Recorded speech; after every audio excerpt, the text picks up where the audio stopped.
അതേസമയം ഒവൈസി പറഞ്ഞത് എത്ര സ്ക്വാഡ്രൻ്റെ കുറവുണ്ട്, ഇനി അങ്ങോട്ട് പോകുമ്പോൾ സ്ക്വാഡ്രൻ കുറയുന്നു എന്നുള്ളതാണ് ഒവൈസി പറഞ്ഞത്.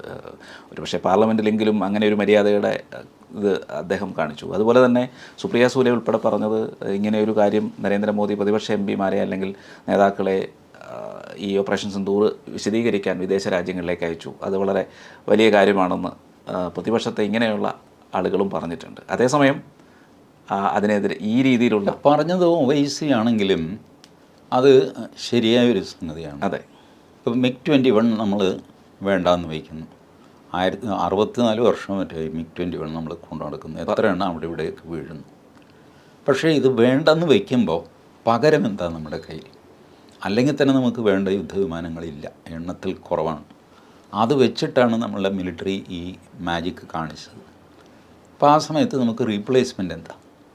നമ്മൾ അമേരിക്ക F-35 ഓഫർ ചെയ്തു എന്ന് പറയുന്നു, റഷ്യ Su-57 ഓഫർ ചെയ്തു എന്ന് പറയുന്നു.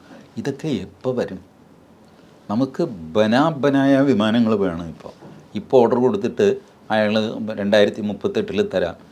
അതുവരെ എന്ത് ചെയ്യും?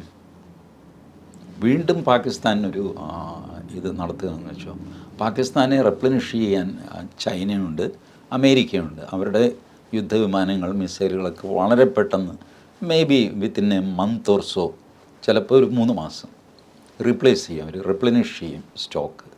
നമ്മുടെ സ്റ്റോക്ക് ആര് റിപ്ലനിഷ് ചെയ്യും? എവിടെ നിന്ന് റിപ്ലനിഷ് ചെയ്യും? ഇനി വീണ്ടും ഒരു ഫ്ലെയർ അപ്പ് ഉണ്ടായാൽ നമ്മളെങ്ങനെ അത് തടയും? പറയുമ്പോൾ എളുപ്പമാണ് പറയാൻ. ഓപ്പറേഷൻ സിന്ദൂർ നിർത്തിയിട്ടില്ല. ശരി, ചേട്ടൻ എന്ത് ചെയ്യാൻ പോകുന്നു?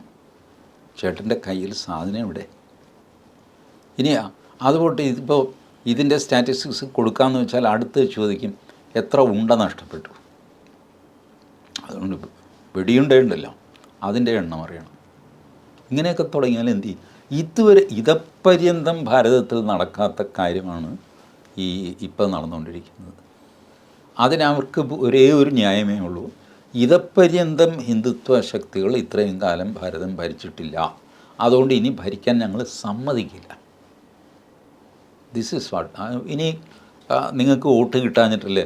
അത് ഇലക്ഷൻ കമ്മീഷൻ്റെ കള്ളത്തരം കൊണ്ടാണ്, ജനങ്ങൾക്ക് ബുദ്ധിയില്ലാഞ്ഞിട്ടാണ്.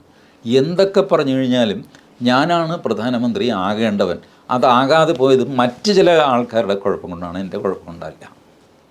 ഇങ്ങനെ രാഹുൽ ഗാന്ധി ഉറച്ച് വിശ്വസിക്കുന്നു.